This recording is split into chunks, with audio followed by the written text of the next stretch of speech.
Good evening, ladies and gentlemen. This is another exciting episode. That is episode number 2 of a very, very, very educative series that we have come up with, which we have called the hot seat. So when I say hot seat, you know the response already. Hot seat? It's sizzling hot. So just a quick introduction or a quick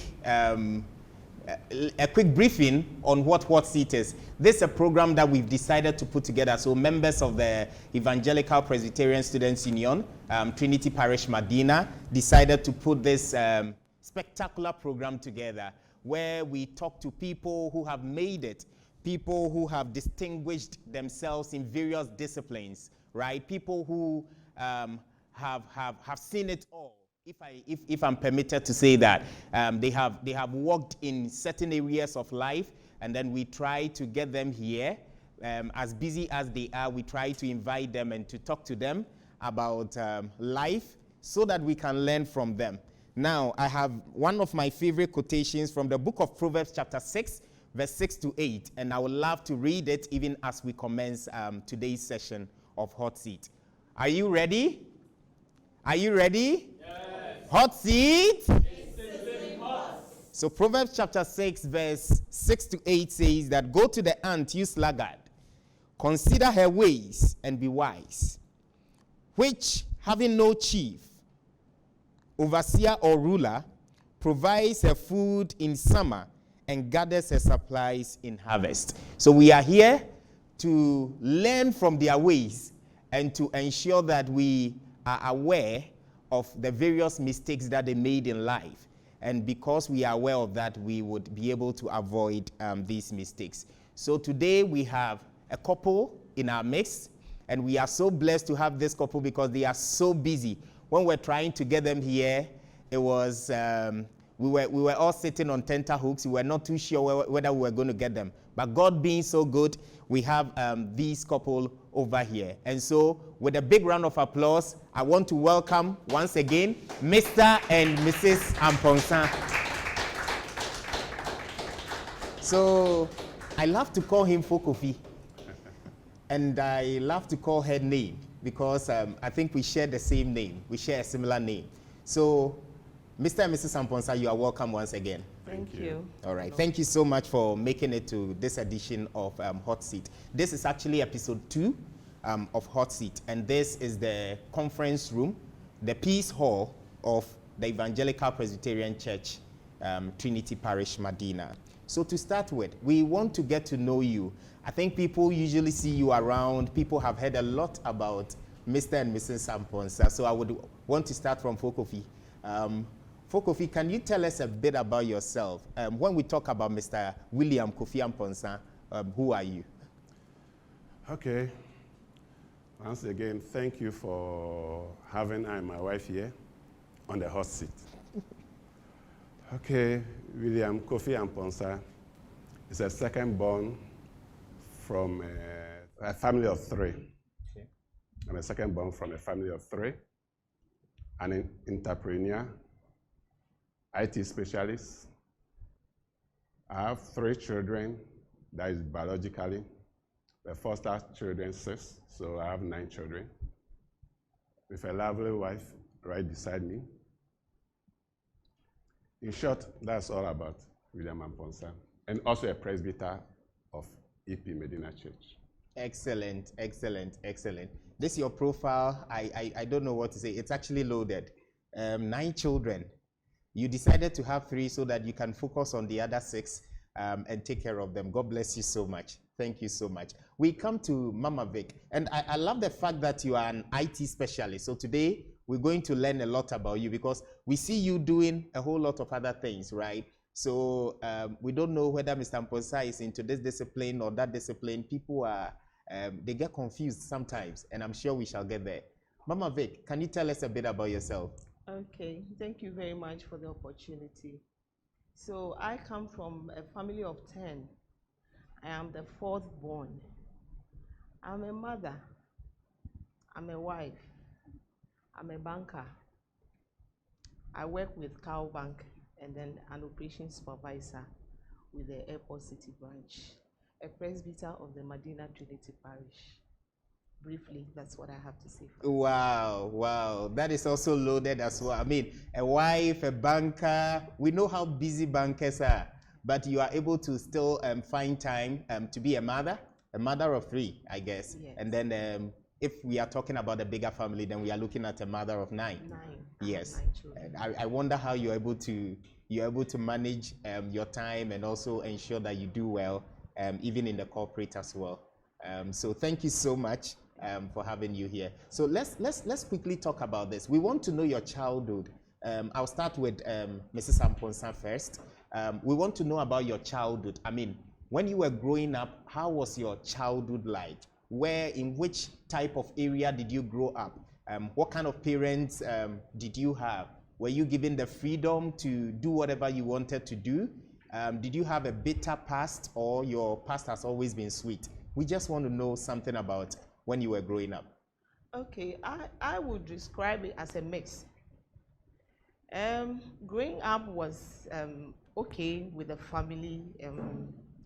We don't come from privileged family, but I'll call it average because as I've already mentioned, came out of a family of 10. We live with our mother and our father. They took care of us throughout.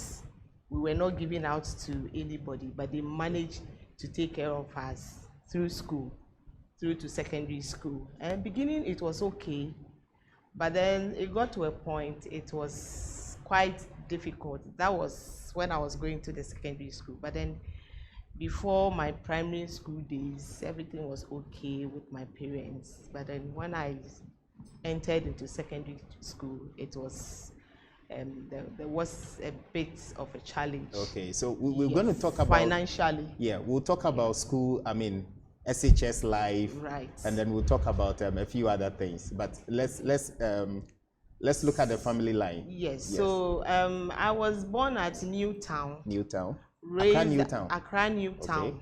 Okay. There's this maternity. So you are a typical Ghana. Accra born. Yes, and I was bred at Teshi and Labadi. Wow. So I'm a typical. I nearly said something. I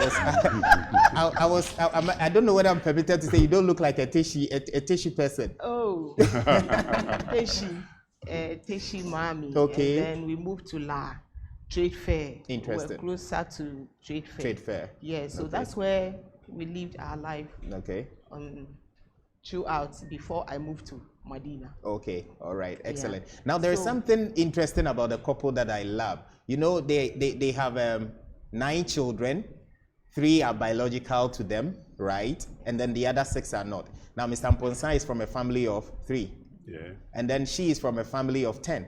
So it's like Mr. Amponsa decided to have fewer children, and then Mrs. Amponsa decided that if we are going to have fewer children, because my background is quite a bigger one, then we need to get additional children from somewhere else. So I think that is a blend. Shall we give them a big round of applause?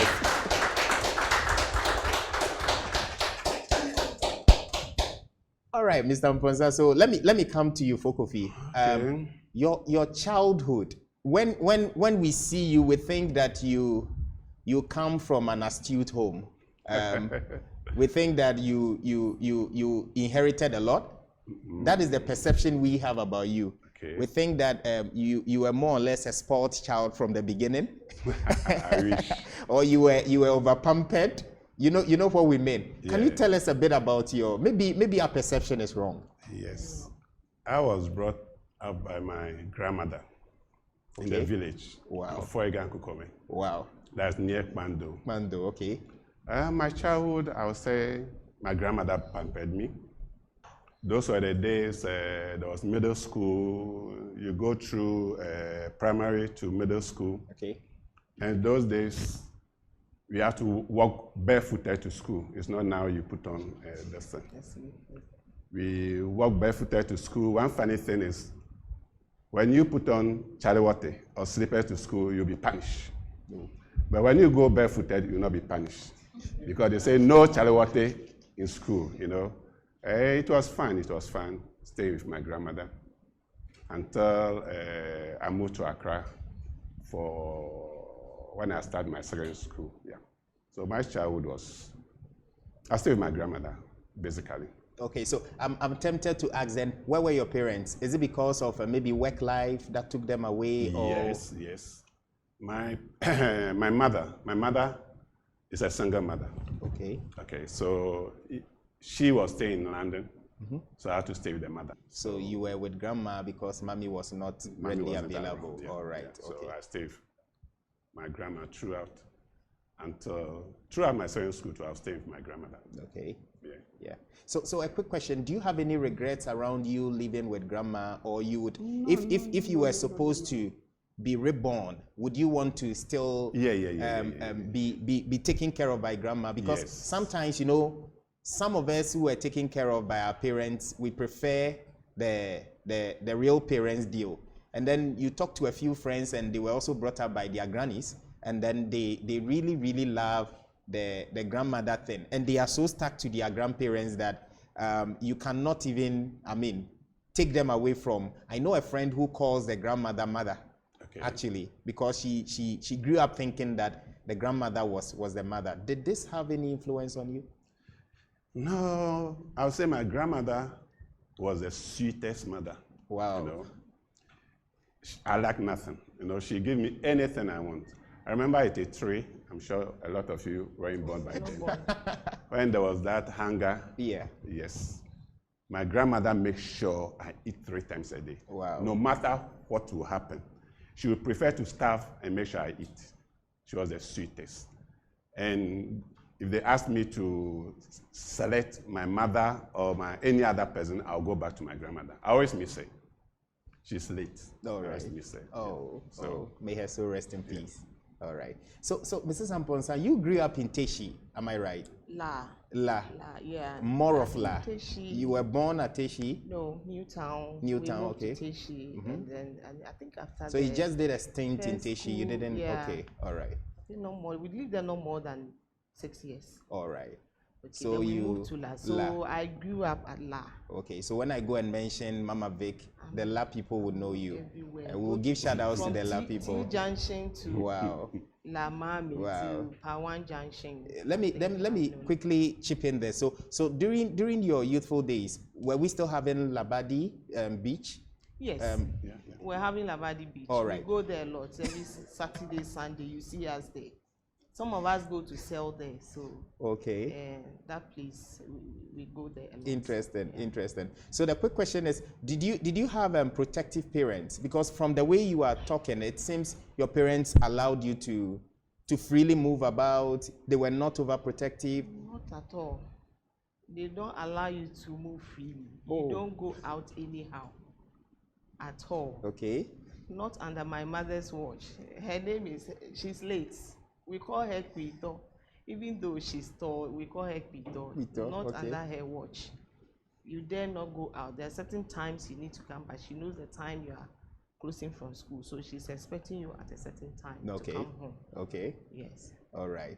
So she was more or less a disciplinarian, and then she ensured that you... She ensures you go home. And when you're going to sell, she'll give you the time. Whether you finish selling or not, you need to come back. Okay. Yeah.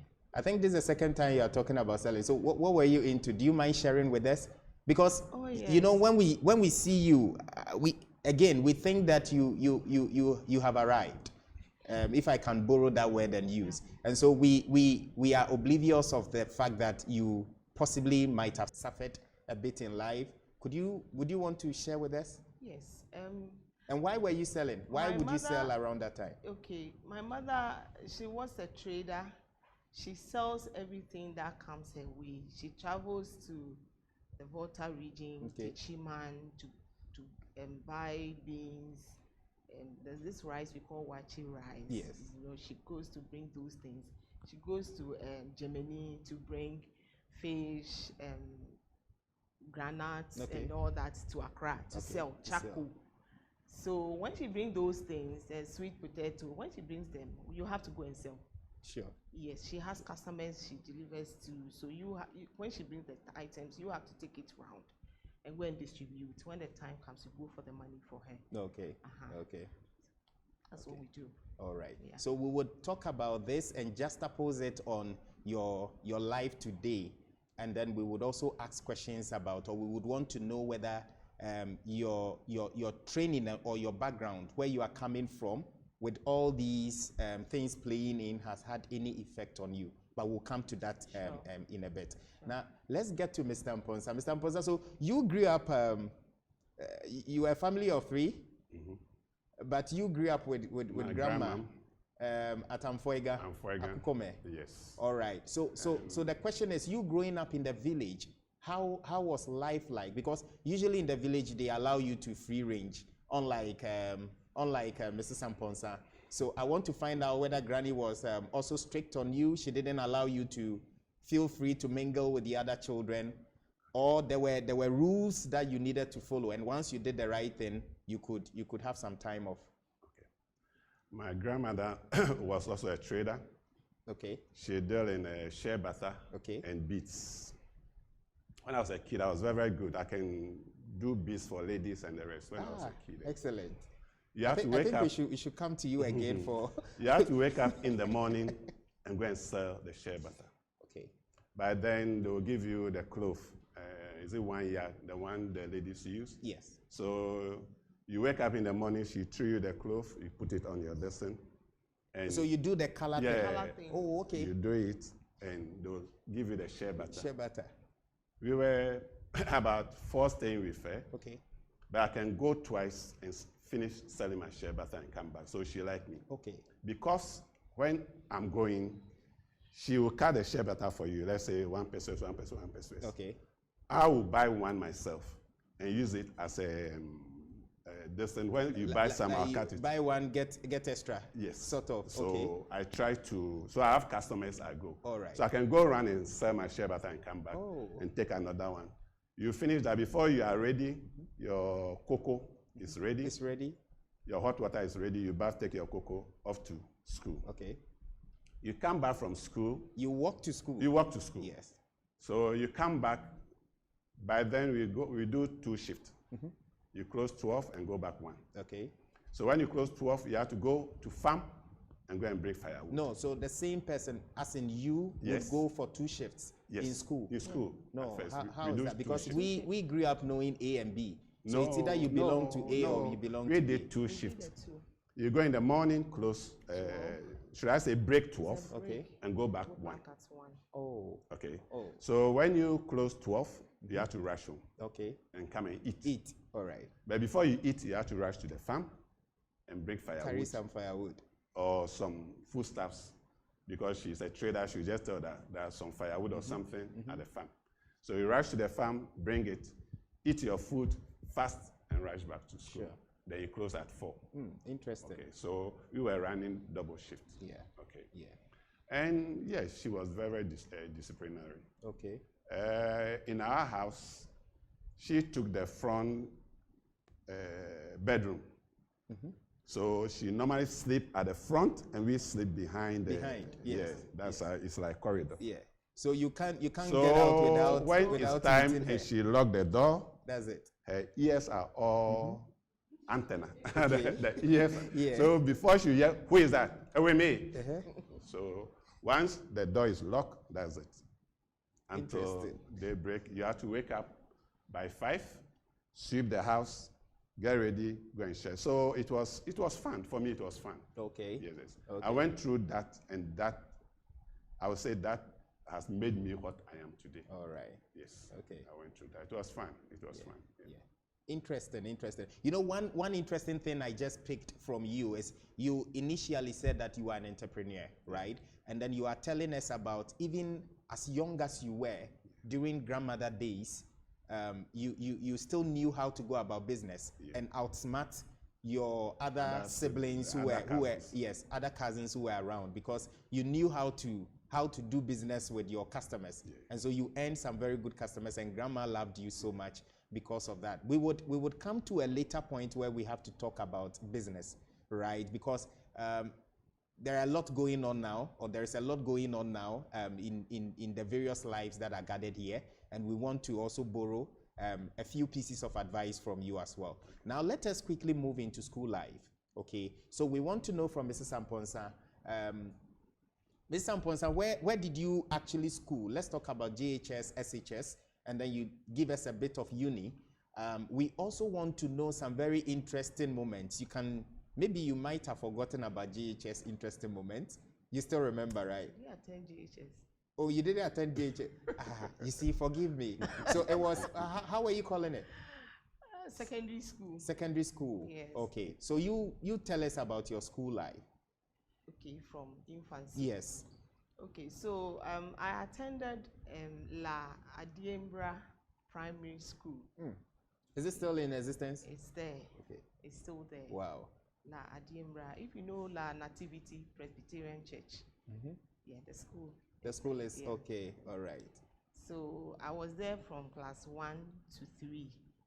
And then my class teacher recommended that they move me out from the elementary school to international school. So he actually came to the house to tell my mother. So my mother agreed to it. But why is that? What was the reason behind that? He thought you were too good? The school, yes, was not good for my standard then. Mama, back then you were a shako. Well, me, I didn't know what was going on. So there was this international school by La Adiembra called George Washington International School. Okay. So the teacher actually recommended the school to my mom. So my mom took me there. So I went to George Washington. That one you go through from class 1 to 6. You sit for common entrance and then you go to secondary school. But with elementary, I think you do from class 1 to 6, form 1 to 4, form 4. Okay. But with the international school, you have to sit for common entrance. From there, then you go to secondary school. So I moved to George Washington. Okay. And then got to class 6, wrote my exams. Okay. Luckily, I passed. And then I chose Wesley Girls, Ola, Ho, and then the third choice is Holy Trinity Cathedral. So the time came for me to go to school. My mommy got me everything, my chobogs, everything to go to school. The next minute, the woman just changed her mind. That you won't go to school and again? She was like, She said it in a way. School man, Cape Coast, oh, so hang on. It means that you had admission to yes, to Wesley Girls. Yes, you were a shag then. So, Mama Vic, I'm saying you were a shag then. I was. Mr. Amponsa, sorry to interject. Mr. Amponsa, so who is smarter? Between you and Mama Vic, who is smarter? And I'm going to ask the children too. So. Oh, who is smarter? Yes. She's the smartest. She's smarter. You are saying she's smarter? Yeah. Mama Vic, do you agree? He's saying it. I'll take it. All right, please continue. So we waited. Mommy didn't want you to go to school. My mommy, sorry to say, she doesn't understand the education. So she just was like, those days she was into business. Okay. And she was like, if you go, who is going to help me in this house?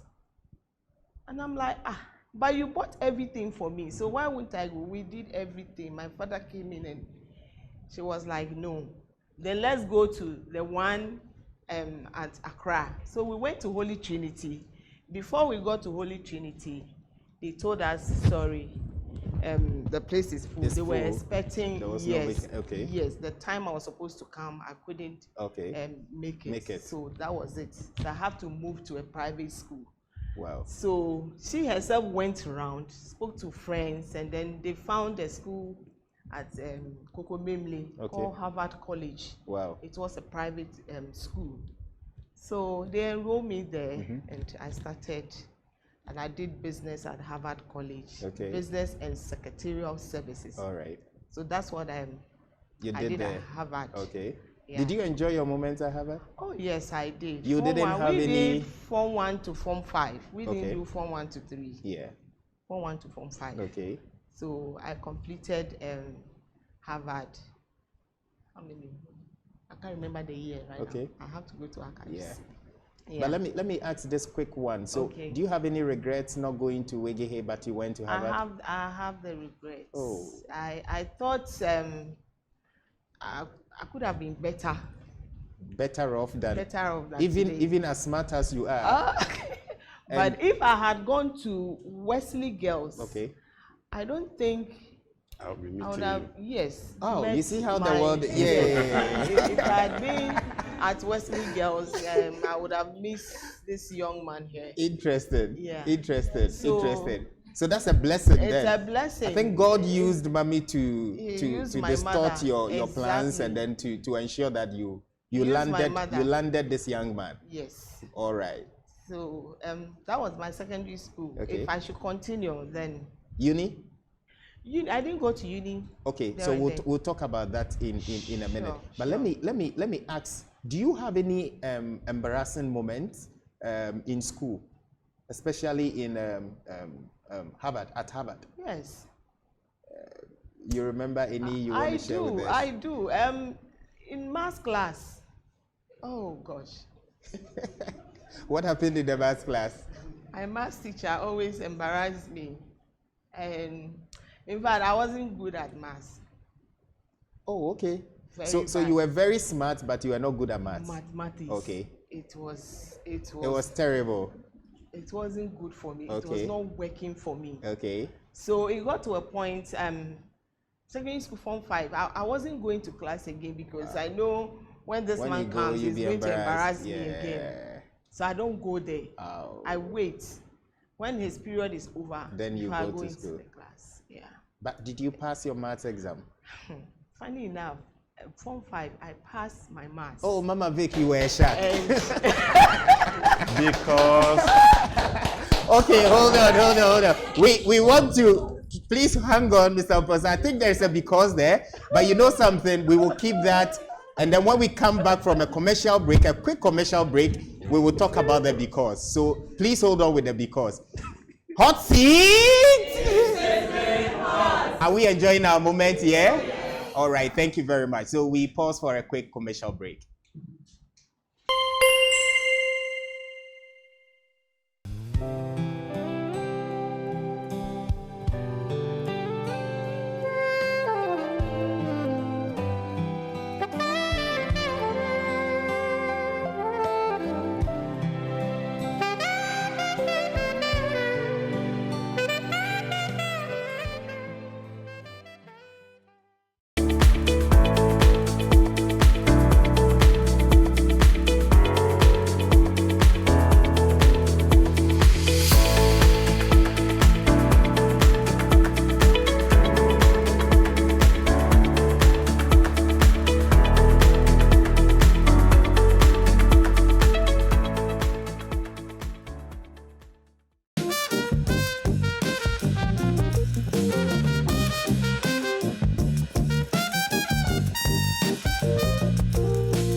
Hello everyone, it's CP 2022.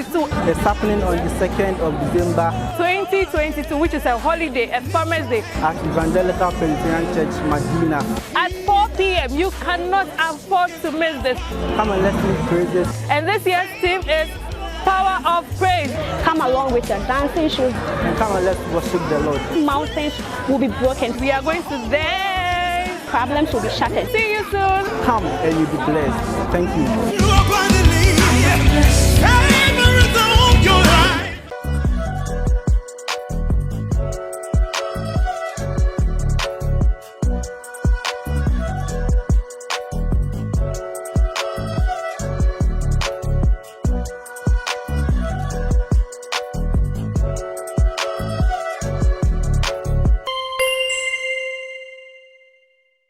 All right, ladies and gentlemen, you are welcome back from the commercial break, and it's still the hot seat. Hot seat!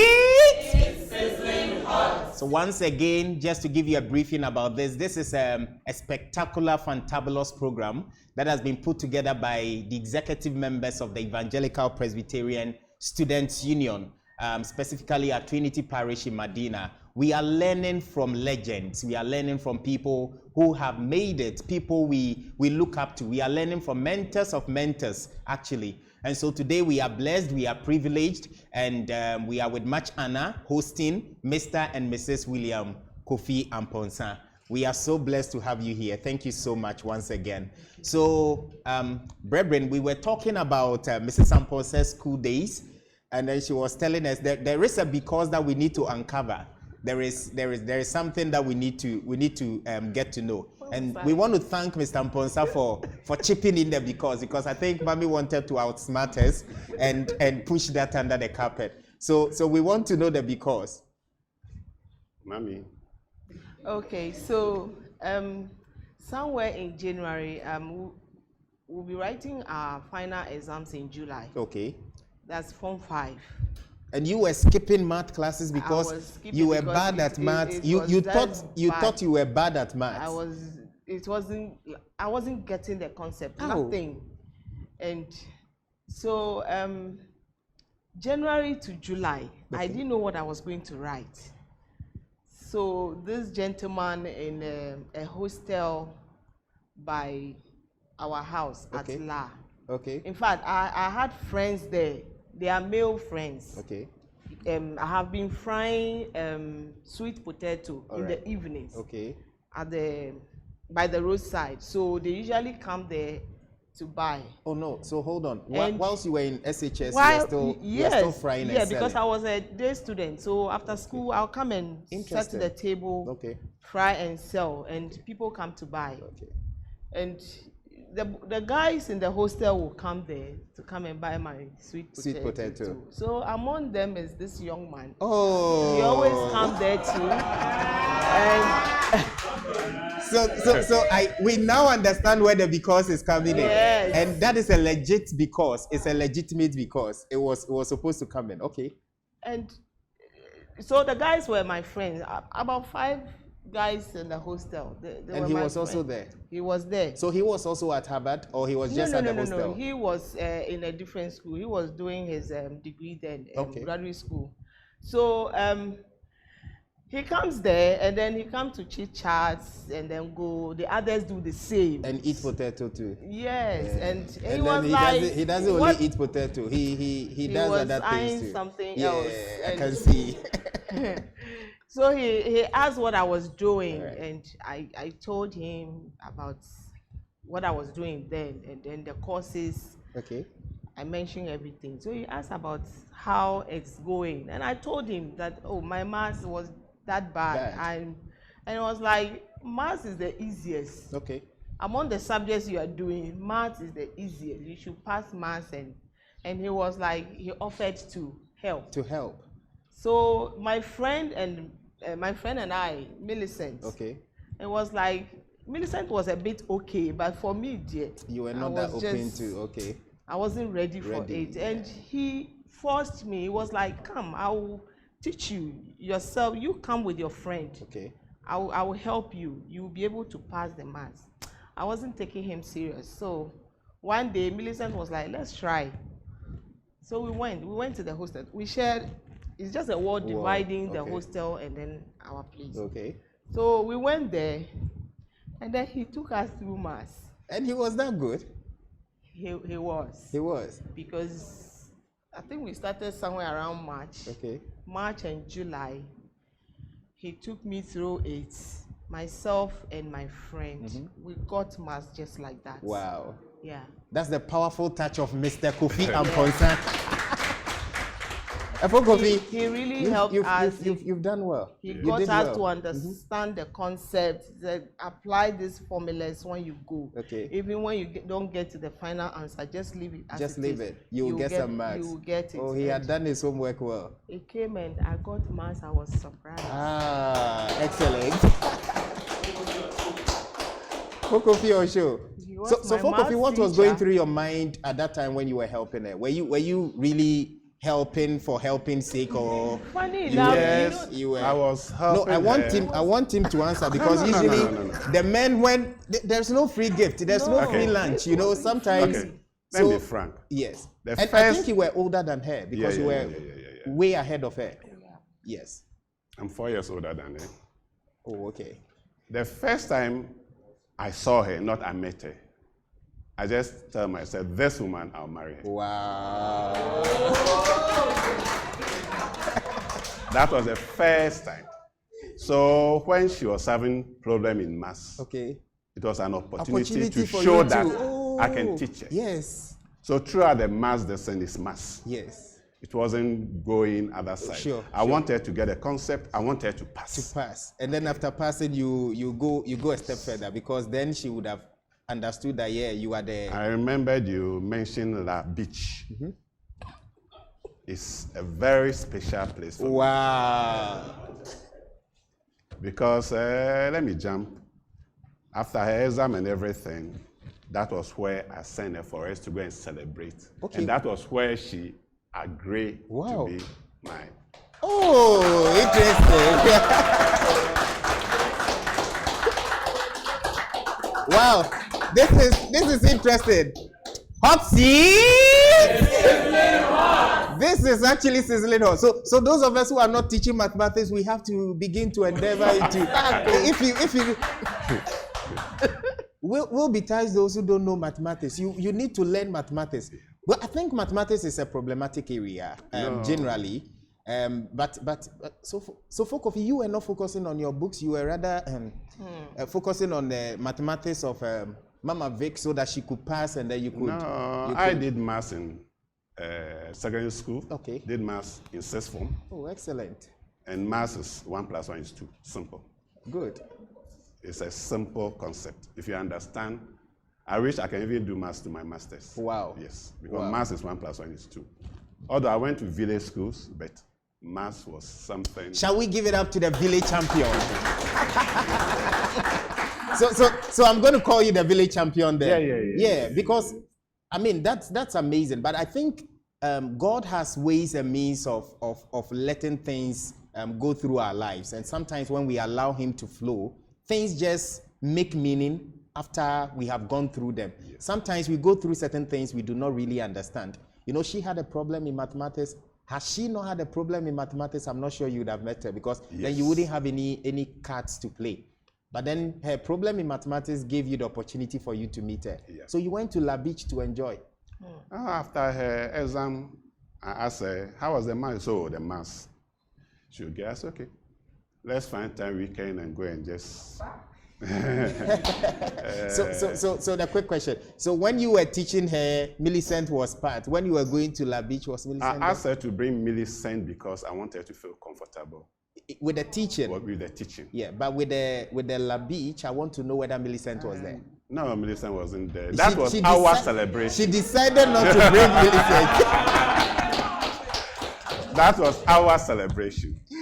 After teaching, I had to get my reward. And the reward, I had to tell her the truth before somebody else. Before somebody does, yeah, so yeah.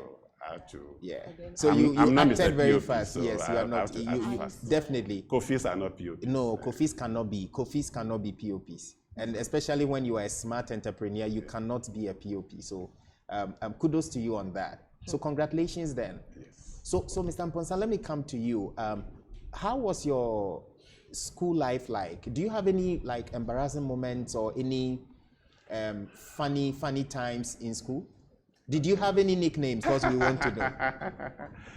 Yeah, my school life from Amfuegan to Sogan Corporate Secondary School. Okay. Is that Sogasco? Yeah, Sogan Okay. School. All right. I went there Form 1 to 5. I did science. And maths was, from Form 4, I was the one teaching my colleagues maths. Okay. Because maths was something, I don't know, it's easy for me. So from there, I went to KJB, Asato, okay. Yeah, I went there for 6th form. Well, funny enough, from Sogan School, I did science. And my aim was to become a petrochemical engineer. Okay, engineer. Okay. But after Form 5, I asked myself, we don't have even any oil field in Ghana. Yes. So what should I do? So 6th form, I went to do business. Okay. 6th form, I read econs, maths, and accounting. Okay. So after 6th form, my plan was to leave the country. So you switched from science to mathematics because of your notion that there were not so many Yes. opportunities During in the that, country during those that days, time. For you. I discussed with few people, they say, we don't have oil for the year. Exactly. How are you going to? petrochemical?" Exactly. But that was what I want to be. But that program was being read in school, right? No, you do science. Yes. Then when you go to university, from 6th form university, then you can read that. Yeah, but in uni, they were reading that Yes, course. at KNUST. Okay, all right. So you switched to business then. You were doing mathematics, accounts, and accounting. Yeah. Okay.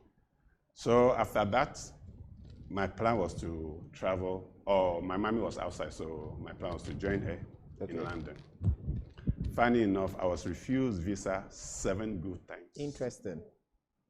7 good times. The 7th time, I just told the consular, look, give me my passport. I will not go to your country again. Give me my passport. Even I was shouting because I was angry. Sure. And I took my passport. When I left there, I made up my mind, I'm going to make it in Ghana. Okay. That was where I switched my course to do IT. Wow. Because in the 90s, IT was just new in Ghana, Okay. and there was money in it. So Okay. all along, I was chasing where the money is. So I decided to do IT. Sure. Yeah. But Mr. Mponsa, this is very interesting, right? You moved from the sciences, you moved into business, doing accounting and accounts, those things. I mean, those things. When I say those things, Yes. I did science. I have some small background in, but accounting, I don't like accounting. It was easy. It was easy for you. Yes. Yes. Because I was determined. You see, what I want us to understand is that once you are determined to do something, You should do it. go for it. Yes. Okay. Yes. I went there, accounting, I don't even know fundamental of accounting. But I said I would do it, and I did it. And I then you passed. did it. Wow. Yes. Wow. So the question is, were you talking to people? Because these days we are bedeviled with a lot of ideas. We have a lot of challenges also that we are faced with. Okay. And the youth of today is faced with a lot of challenges. There's so much frustration in the system. I'm sure you also had similar challenges, not like we have today though, Yeah. I must confess, but you also had challenges, right? Yes. But the question is, the way you were able to decide for yourself, look, I'm switching from science to business Yes. because this is what I want to do. Now I want to travel to the UK, it's not materializing. I ditched that, and somebody would have just been frustrated and then resorted to alcoholism or something, but you decided, look, give me my passport, I'm going to make it here. Yeah. And you wanted to prove people wrong that you could make it here. Yeah. Then you switch again to IT. IT. I mean, were you talking to people? Who were you talking to? Talking to my God. Seriously, talking to my God. Wow. By then, I don't have anybody who will give me advice. But funny enough, always ideas come. No, Mr. Mponsa, this is not That is the practical truth. enough for us. That is the truth. I was having, my mommy wasn't here. Yes. Okay. My grandmother was in the village who knows nothing. Yeah. So Obviously. after 7th time, I just tell myself, look, I will do something. So when I came out, I realized that in the 90s, it was IT, information technology. People are getting money and the rest. Sure. Always I'm chasing the money. Okay. You know, when I was a kid, my name, okay, I always like, if you are doing something, I'm angry, and you call me, Oh, Sikeni Kofi Amponsa. You call me. Okay. So, that is the name we were looking for. So now I think we have the name now. No, that's my when I was a kid, but in secondary school, it was different. It was different. Okay, we'll come to that. So Please I continue. brought in this to let the young people know that, you see, you give name to yourself, you try to walk the talk. Wow, deep. Okay. Deep. So since I was a kid, my aim was to become rich. Okay. Genuinely. Sure. Okay. Yes. So at any time, I'm looking for example, at Form 5, I wanted to do petrochemical. Yes. But by then, it wasn't common in Ghana. In Ghana. So people ask me, what crazy? I said, that's what I want to do. That's what you want to do. But after starting school, I realized there's no oil for there's no vessel. So let me do accounting and become an accountant so that I'll get money. But from there, I was going to do accounting in London. I haven't forgotten the school. Is it Cambridge or something? One of the schools. Yeah. And they still refused me visa. seven times. Okay. It came to a time I have to even change my passport. They refused me. So I just said, look, enough is enough. Yes. I came home and I spoke with my mommy in London. He said, what do I want to do? I said, I'll go into IT. Okay. And she said, okay. So there was a school, graduate school of management. They deal in IT and the rest. So I started from there. Through there, graduated.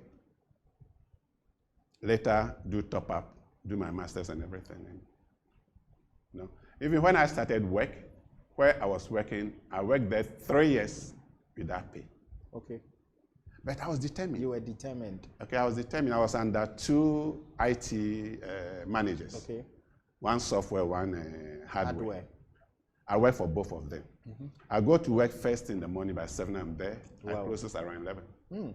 11 p.m. Yeah, because I had to finish everything. For 3 years, they weren't paying me. Luckily, I have a mother who sent me money, so I was just working.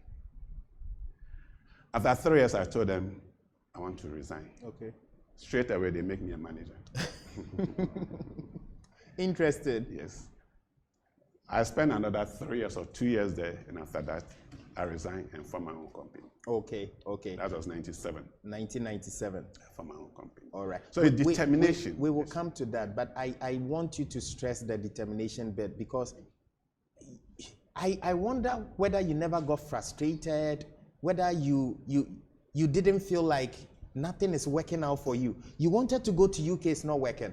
You wanted petrochemical, you decided that, look, opportunities were not even available. Yeah. So what kept pushing you? And I am tempted to believe that then you were reading a lot.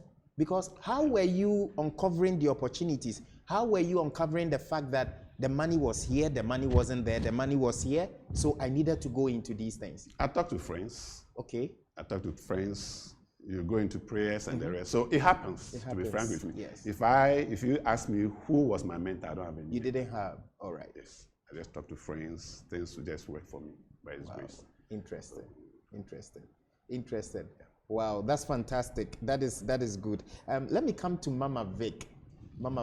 So Mama Vic, let's talk about your spiritual life a bit. We want to know, have you always been in the EP Church? Were you born and bred in the EP Church? And at what point in time did you give your life to Christ? Yes, I was born and bred in the EP Church. Okay. But along the line, Labadi, those were the times that these charismatic churches were springing up. Okay. Mention Duncan Williams. Okay, Archbishop. I think they started at Trade Fairs. Okay. Living Streams Ministries. Living Streams, okay. They also started. So Living Streams, they were doing cell meetings in the area. They moved from home to home to preach. So I was into Living Streams those days, because we're thinking they were carrying the word everywhere. Okay. EP was not doing that. I was with the Notla EP Church. EP Church. Yes. And it was you were not really feeling the fire there. Not that I wasn't feeling the fire, but you know, these people, they came to, you know, Yeah, sure. coach people from Exactly. the Orthodox churches. Churches. So my daddy realized that this is what they are doing, and he was like, no, nobody goes to a church I am older than in this house. Okay. You must go back to EP Church. That's what Daddy said. All right. So for him, he said, no, you either go to Catholic, Anglican, or EP. Or EP. These three. You move elsewhere, you'll be in trouble. You're on your own. Yes. So I've been with the EP Church since I was baptized there. Had my confirmation at Notla. Let me put you on the spot quickly. Do you remember your confirmation test? Plenty. I got plenty. No. The test, the one I picked. The one you picked. Oh yes, you know, I during do. confirmation, you pick one particular. I picked at okay. Psalm 71. Wow. Yehovah we mashicho. Bagana unakpem akpog baby. Excellent. Shall we give it up to you? That's what I got. Excellent. Mama Vic, you are a shark. Let me just say that you are a shark. Okay. I think that has shaped your life also, right? Oh yes. It's been God all this while. It's been God. Okay. Because I know there is a God that is doing it for people. Excellent. Back then. So I always rely on God for me to get that opportunity. Okay. Also. Okay. And God has never disappointed me. Excellent. Yeah. We bless God for that. Yeah. So do you remember when you gave your life to Christ? The first time you did that? I think that was 87. Did something dramatic happen? You know, some of us, we are like Saul then Paul. It was an altar call at Notla. Reverend Senya. Okay. Late Reverend Senya. Okay. Yes. And this was in the EP Church? EP Church. All right. Yeah. Okay. EP Church. And you were already confirmed? Yes, I was already confirmed. You were already confirmed? I was already confirmed. So that's when you actually came to the realization that you needed to give your life to Christ? I need to, you know, okay. Excellent. dedicate my whole life. Excellent. And it got to a point I moved again to, is it Comma? Global, Comma. Oh, you moved to, okay, I was there when the that. division came. Yes. So you belong to, yeah, the Global we moved to Evangelical, Global yes. Evangelical, all right, church. Okay. Yeah, because I was with the prayer group. Okay. So was Daddy with Global then? No, but then I managed to bring him to Global. Oh, he okay. was with the EP. But then you managed to move him to Global. Move him. So he was joining me anytime we are going to church. We go together. Okay. Yeah, but then something happened along the line. Okay. So we have to switch. Okay, and then you came back to EP. Came back home. All right. Okay. Excellent. Mr. Mponsa, the way I see you, the way you were smart and you were chasing money, and then genuinely, let me add genuinely to it. Do you remember when you gave your life to Christ and did something dramatic happen? I was going to say that, look, some of us are like a Paul that was chained to Saul or a Saul that was chained to Paul. That is what I have to say, right? We were tormenting people, causing trouble here and there. And I see you as one type who was always possibly fanning flame into fire, causing trouble here and there. Did something dramatic happen? Do you remember? No, nothing. As for me, I've been in EP Church. Okay. Born, bred, butter, everything EP Church. From grandmother days? From grandmother days. Okay. Until she nearly pulled me to Global. Wow. Then it seems when we were going to do our wedding, the pastor was behaving funny, but then Pastor Fele was here. Okay. So I told her, look. Let's go to my church. Let's go and talk to Pastor Fele. Okay. We came to Pastor Fele, but then we already did our engagement. Yeah, we did our engagement before we did our engagement. So because they were telling us that we had to do this one for a year. Okay. And by then my mother had to come and return. All right. So there wasn't we enough wanted shortest time to but do Global that. wasn't ready. Okay. We came to Pastor Fele. blessed memory, asked me, are we already married? We say yes. And is everything? I said, oh, Pastor, we are already married, so don't worry. Then you can do it for us. So Pastor Apollo just advised us normal. It wasn't so much counseling because according to him, the counseling is not what makes the marriage. Okay. Okay. He has a question. Yeah, he has some few questions that we answered. And it's the determination. Okay. What both of you plan to do. And then decided to come together. Okay. They can cancel us for 10 years. We'll marry following day, we can divorce. Okay. So he asked few questions that we say yes, yes, it's okay. We are ready. So that's what happened. Excellent, excellent, excellent. Interesting. Okay, So that's I move it back to EP Church. You moved it back to EP Church. All right. But the question I was asking you actually was, do you remember when you gave your life to Christ? I would say since I was a kid because I was baptized, confirmed. In the EP Church? EP Church. Okay. I don't see any special day that something dramatic happened. should happen before Okay. you say, no, from day one you should give your life to once Christ. you are with God-fearing parents, you see that you pick it up from there up to this. Okay. So nothing dramatic happened, but I gave my life to Christ from day one because I do pray. And it was through prayers, respecting my mommy. She can call me, we'll pray.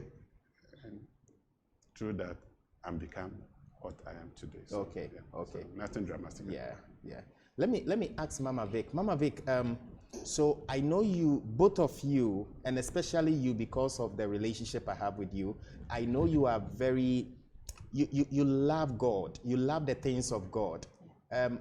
Why is that so? And why is it that when we look at people like you, we don't expect that you pray the way you pray. You will take your worship, okay, or your serving God, service in the house of God, that seriously. But we see you do it even to the extreme. So the question is, why is that? What have you seen? Is there something we should know? Yes, because without God, we are nothing. Okay. Without the living God, nothing you do, let's say for me, let me talk for myself. Yes. Without God, I don't think I will be where I am today. Not to have a family like this, not to have a job, not to have a life. Sure. Okay, talk about health. Okay. Because looking at people around me, what they are going through, I ask myself, if not for God, who am I? I'll be just like the same people. Sure. So it's always been God. So my life and everything is God. All right. Yeah. Excellent. So it's always been God, and Mommy's life and Daddy's life has always been centered around God. It's all about Jesus. Now I want to remind us again, this is the hot seat. All right, so we'll go for a quick commercial break, and when we are back, we'll talk about corporate life and we'll zoom into marriage shortly. Thank you.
Hello. Everyone, it's CP 2022.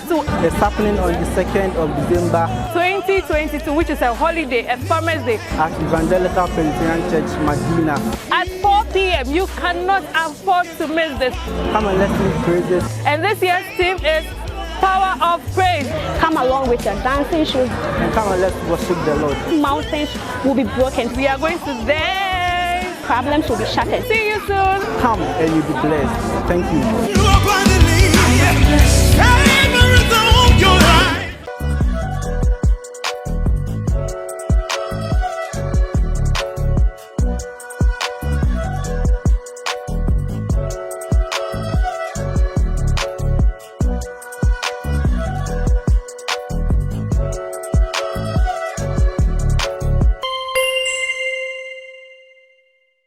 All right, ladies and gentlemen, welcome back from the quick commercial break. And it's always has been the hot seat. Hot seat!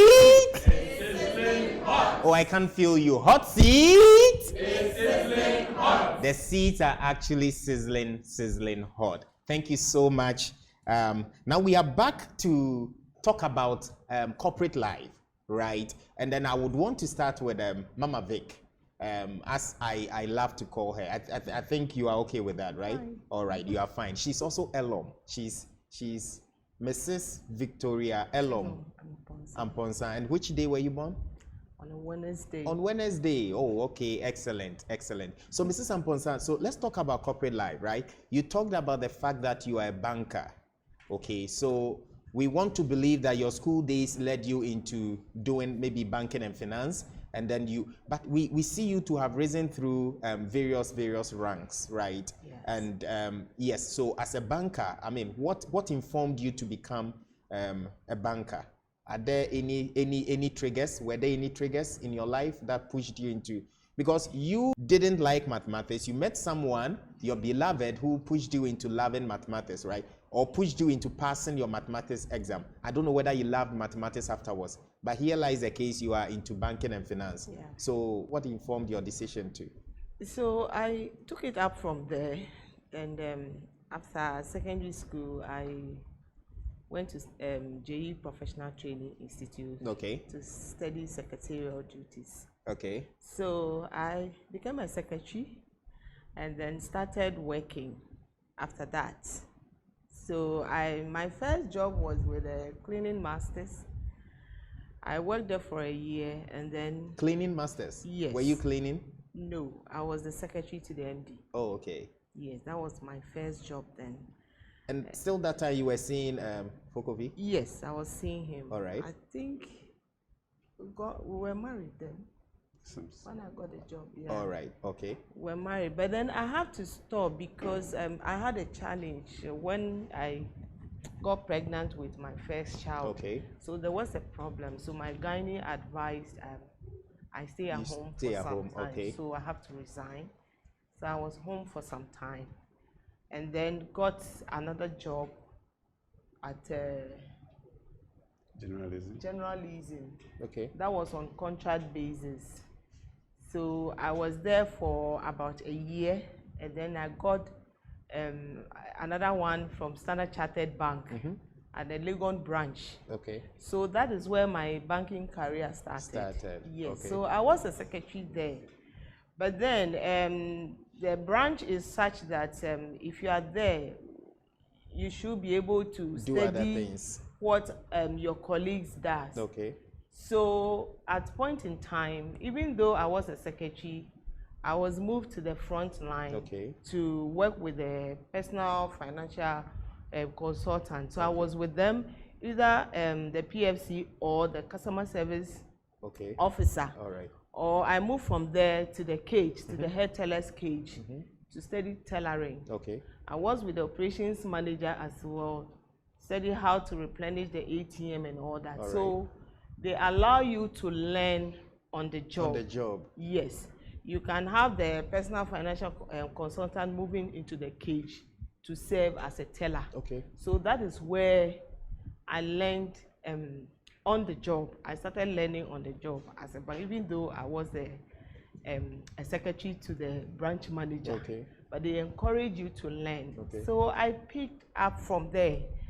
I was able to go into the cage to serve as a teller.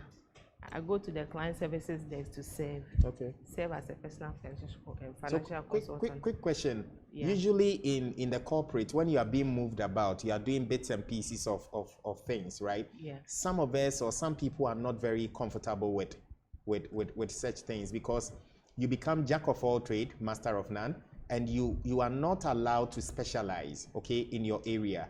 Is it the opposite when it comes to banking? Banking is the opposite. You should be able to do everything. Okay. Yes, especially when you are at the branch level. You should be able to do everything. You should be able to do whatever your colleagues are doing. Yes. All right. Okay. Yes. Okay. And it's good. You should be able to fit in wherever you find yourself. So it's the best thing ever that will happen to anybody if you're working in a branch. Okay. Yeah. Okay. So let's go to Mr. Mponsa then. Mr. Mponsa, so we know you did a number of things. You were chasing the money the right way, and you were so focused and you were determined that look, you wanted where the money was, and you landed in the IT sector eventually. Even though you were a science student and you did bits and pieces of accounting and economics and mathematics, you landed at the IT area, right? And so that's where you started from. What informed you to quit your job after the number of years? Because you were not being paid for 3 years. Yeah. When you wanted to quit, they now made you a manager, and I'm sure being a manager at that time, you should be earning something decent. So why did you decide to quit, and what were you going to do afterwards? Why, you had a new job? As at the time I quit that job, I resigned. My aim was to form my own company, an IT company. Just like that? Just like that. Although I don't know where I'm going to earn the salary, but I like taking risks. No, Mr. Mponsa, hang on. you are working, you have a family. I'm sure you had children by then. Yes. And then? By then.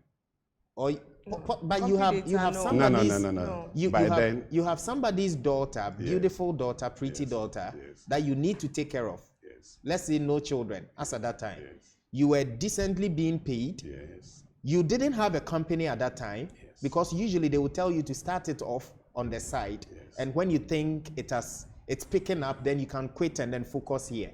You didn't have anything and you decided to quit and then venture into your own thing. Just like that. Yes. Or because mommy was in UK. No. I like taking risks. And you calculate the risks before you take. Yeah. Not any risks.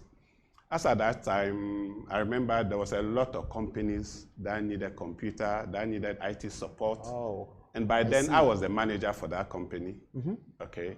And I've seen a lot of things. You were manager for the company that was supplying? No, for computer that was supplying. Sure, that was supplying these supports to them. Yes. And so you knew the opportunity was big. Yes. So I decided to go solo. So I formed the Network. Yeah. Network Ghana Limited. With other two partners from the same company. They were the sales guys in the company. So the two sales guys and the IT specialists, we resigned and formed Network. Wow. That was where we started. And in this life, we had to take some calculated risks. Yes. Yeah. So that's how we started. And God being so good, within 6 months, we were able to get a big contract, followed by another big one by then Bank for Housing and Construction. Okay. They were changing all their computers, over almost 500 computers. We had to supply it. Wow. We got dealership for Compact by then. So by His grace, things were just moving. Where were you getting the funding from? Were you having some savings somewhere? Because you worked for 3 years, no pay. You get into the job, you become a manager, and they are paying you decently, and you decide not to. Were you saving, or mommy was helping? No, that is one thing I have to tell the youth. You have to always be truthful. Okay. We had a company, Moonbeam, by then. They deal in large supplies and the rest. Okay. I walked to this man and talked to him that, look, I have these supplies. To deliver? To deliver, and he delivers. So you asked him, can you give me about 100 pieces? Because I'm buying 100 pieces from you. I don't have the money yet, but I'll bring it back. He just trusts me. Throughout my business life, I walk to people and talk to them, and they just believe me. Wow. Once I'm to deliver, is it Kesbin, Kumasi, to Yes. deliver about almost 100 computers to him. Sure. I wasn't holding a penny.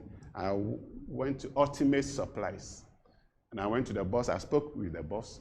You know, that's why I say it's all by his grace. Yes. I spoke with the boss. The boss said he doesn't know me. The boss gave me the computer, gave me a driver to go and deliver. We delivered the computer. The man paid half. I brought the check to him. That look, the man will pay the rest later. He said, okay, William, I don't know if I trust you. Oh. So it's by his grace. Throughout my life, it's by his grace, okay? It's by his grace. No, Fokofi, there is something about you then. See, It's by his no, grace. but this is unbelievable because When he usually for you to start a business, our thinking is that, look, the excuse is always that I don't have the money. I mean, where am I going to get the money having from? the money. We put up a beautiful plan, and then we put up a business case, and then we need the money to start. And these days it's difficult to even, we wonder how are you getting it done? Being truthful alone, I mean, I can't walk up to you and you tell me. When I started my business, I wasn't having a desk. Okay, the first computer I bought, I used a box as my desk. That's where I put the computer on and it started working. Do the installation and everything. I wasn't having a desk. I was just determined. To be frank with you, I was just determined. Wow. Okay. Wow. My wife was working. I just want to chip in that. He was working at this company at Kokom. I've forgotten the name of the company. Money transfer. Some money transfer. Okay. And she has the opportunity to go to Car Bank, Okay. where she is now. The Car Bank will not employ her because she was working for that company. I said, resign. She should resign from money transfer. She should just resign from that company. Okay. I've forgotten their Express name. Funds. Express Funds. Okay. Because Car Bank was... They were more like partners in business, so there was So a they clause, can't- yes. you can't poach people. So I asked her to resign, and she resigned. And then As at the time she resigned, I don't know where the next company she would go was to. I going said, just come and sit in the house. After 2 weeks, go to Car Bank. go to Car Bank. You get it. And funny enough, after 2 weeks, she went and she got it. Fantastic. Okay. So a lot of the things, one, is by His grace. Yes, Okay. definitely. Second, you have to take a calculated risk. Risk. You know, we find comfort in where we are sitting. Hey, I'm afraid when I do this, I may not know. Give it to God, pray over it, and take the risk. For me, I've been taking risks. Up to now, I take risks. And by His grace, it works. So, Interested. Shall we give it up to them? Hot seat! So those of us who don't like taking risks, we need to at least attempt some risk. yes. Because I had a teacher who once told me that not taking risks in itself is risking. Yeah. It's risking something. So it's either you move or you don't move. If you don't move, you are risking something. When you move, you risk something equally. So you in life you always have to take risk. Yeah. But I think your risk appetite is huge. No, it's just... And certain I things. want to say you are very daring in life because there are certain things that a normal person wouldn't want to do because you are working, you quit your job, you decide to start something else, you are not sure of the future, but you are determined and you know that it's determination, and you pray over it, and interested. God will show you the way. Interested. Now, I think we can move on to marriage life, right? Okay. I want to ask, so both of you are busy, and we know you are busy a lot. Mommy is into banking, and bankers are very busy. And you usually, when we are even calling you to do things for us, it's a bit difficult to get you. Mr. Mponsa is very difficult to get. And so we are so privileged to have both of you here today. But the question is, how are you able to juggle between work life and then family life? Because I know you do spend quality time with the family as well. Yeah. Okay. Luckily, my wife is a corporate type. I'm a private businessman. Sure. So during those times, I find time with the children. I normally have time with the children. I will bath them, send them to school. Wow. Make sure my wife is ready to go to work. You do that? Yeah. She's there. The last one is there. I've been bathing her now. She's not letting me bath her. So I bath them, send them to school. Make sure I leave Osu, come to Hacho to pick them when they close. Okay.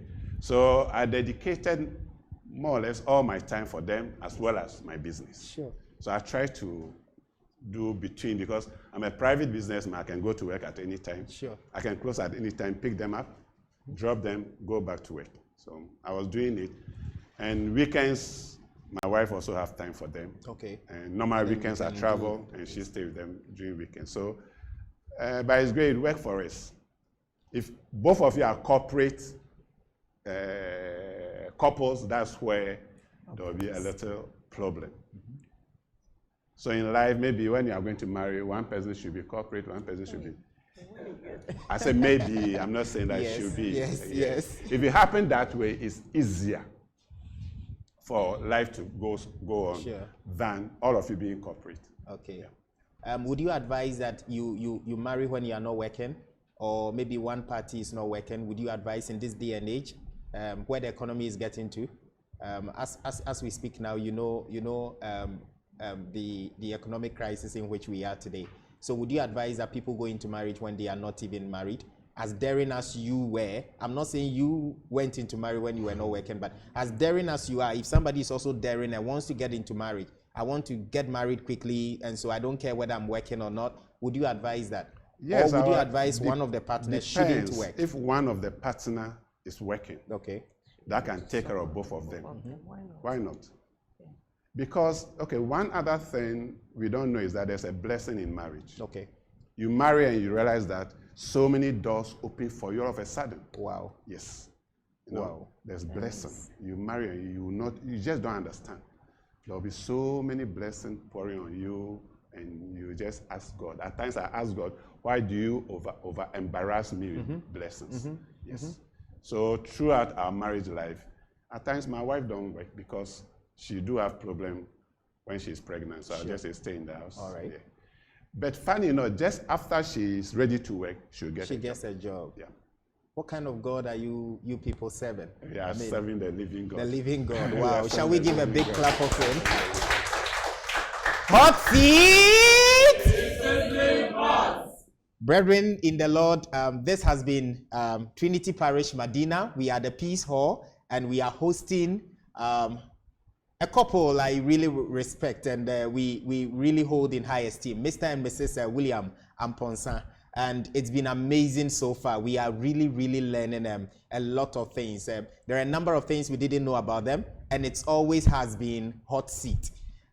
Is your seat that hot, or you are cool? You are cool. We are fine. All right, you are fine. Yeah. You are fine. All right. So between the two of you, let me quickly ask, who is more reserved, and how are you able to? It seems you people click a lot, but how are you able to accommodate each other?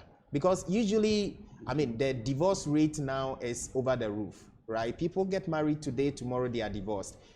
You people have been married for a number of years. There have been up and downs, I want to believe. It hasn't been smooth throughout, but we always see you and you are happy. On the outside, though, is it that you don't have challenges at all in marriage? We don't want you to share the challenges with us, but be realistic with us. I mean, we want to know. And what has been that particular thing that has been putting both of you together, bringing you together always? What has it been? What is your secret? Okay. The question to the young ones is, do you want to marry? If you want to marry, you must be ready for anything, because when you marry, okay, your wife you stay with 10 years, one day can just give you a surprise. Your husband you stay with 10 years, one day can just bring a surprise. Sure. So once you are married, one, you give it to God. Secondly, you should expect anything. Say again. You should expect anything. So I shouldn't have expectations. No. Okay. You should expect anything once you are married. Expect anything. When it happens, you see, the marriage is not I love you. That is not a marriage. Okay. I always tell people that where the marriage comes in is when there's a problem. Okay. How do you resolve that problem so that it moves smoothly? Interesting. Okay. Once you can resolve your problem, when something happens and you move smoothly, that's a marriage. But where you say, I love you, I do this, that is not the true marriage for me. Yeah. Where the problem, and we have passed through that for several days. Yes. We are become used to it. We are not used to it. Okay. Already we caught for about 6 years. About 5 years or 6 years, because I catch her young. Before we married for 24 years now. Wow. Wow. Yes. Hot seat! 24 years in marriage. Yes. Wow. In all, since she has been with me for almost 30 years now. So that's what I'll say. For the young ones, when you are married, don't look at fault. You see, people look at fault. Every day you are looking at fault from each other. And you are counting them. And you are counting them. Yes. No. If God wants to count our sins and the rest, I'm not sure all of us will be here. Sure. Because we will pray, just after prayers, what we are going to do is worse. Yeah. But God always forgives. So why can't we forgive each other when you're in a marriage? Sure. Yeah. Interesting. So I've gathered two main things. The first one is that do not enter with a preconceived notion, like have no expectations, expect anything at all. Yes. Right? And the second one is you need to learn to accommodate each other and then welcome the faults of each other. And the real marriage is starting when there is a problem. Yes. It doesn't start with I love you, I love you. That's not marriage. All right. Let me come to Mrs. Amponsa. Mrs. Amponsa, so who is more reserved between the two of you? Who is more reserved? I am the reserved one. You are the reserved type. Okay, so the question is, how are you? I see Mrs. Amponsa signaling the daughter. She's asking whether mommy is not. Let me mommy come is in not briefly reserved. here. All right, please do. As a couple, what happens is depend on the situation. Okay. I can be reserved, and she'll be the hot one. Okay. Then 1 second, I'll be the hot one, she'll be reserved. Yeah. Depends on the situation we normally Find ourselves or meet at any particular time. Sure. That's all. That's what happens. Okay. At times we just say, no, give it to them. Then I'll be, stop it, or give it to them. So it depends on the situation. Yeah. All right. So my question to Mrs. Sam, how are you able to accommodate and handle Mr. Amponsa as troublesome and as sometimes as controversial as we see him? How are you able to do the magic? Because we see you to be the soft touch. You have certain things you do that is able to calm him down, and you are able to handle him without any issues. Patience. So how are you able to do that? Patience. What is patience? You have to be patient at all times. Interesting. Yeah. You need to be patient at all times. Yes, because if you're in marriage, there should be patience. Take things cool. Take it cool. Yeah. Yeah. And it's going to work. So you've always been patient, Oh, yes. and then you take it cool. When he brings the fire, then you cool quench it the down. fire. Oh, okay. So you are the cooler in the marriage. Excellent. Interesting. We thank God so the much. The daughter says no. She's not shaking her head. She's shaking her head. Ella says no. All right. Hot seat. So as he said, it's the other way. All right. So depending It on goes. the situation. It goes both ways. Yes. It goes both ways. Yes. All right. Yeah. So let me ask a question. I know you've touched on a number of things, right? But this is something that is very dear to us. Mr. Amponsa, I want you to answer this. Then I'll come to Mommy with a different question. But with the current rate of unemployment in the country, okay. I mean, I was reading an article the other day, and unemployment was over 12% in the country, and there is something else that we call the how do we say this? Let me find it. So we have underemployment also. So we have unemployment, which is over 12%. Youth unemployment, I mean, it's over 12%, and it's one of the highest in all the sub-Saharan African countries, that of Ghana. And then when you look at underemployment also, it's over 50% as a percentage, right? So underemployment is different from unemployment. Now, with all these things happening around us, what advice do you have for the youth? What do you think should be done? Okay. One, a lot of the youth go to university to do courses that they come out, they don't get any employment. Okay. Like your petrochemical. Okay. Some of the youth just go to university because they want to go to university. Okay. Okay. Our advice, you go to any other tertiary, make sure you do something that when you come out and there's no job, you can find yourself the alternative. Okay. Apart from that, whether you are holding your master's or whatever, try and do other jobs. Okay. You can finish whilst you're in the house. You can go and learn sewing. You can go and learn carpentry. You can go and learn other things. Okay. You want me, who has a master's degree, I did my master's recently, or I did my doctorate recently, and you are saying I should venture into sewing? Yes. I'm into construction. Would you have done that if you were in our shoes today? Yes, because as at now, I'm IT specialist, but I'm into construction. Okay. I did a 1 month construction course. Okay. And when they are doing the building and everything, I'm there. You are there to understand what the everything. Carpenter is supposed to do, what the mason is supposed to do, and everything, and I supervise. Sure. Okay. So you don't know where you become a contractor. You must understand all these small things. You don't just say, because I've done IT, I should go to the bank and work, I should go to here and work.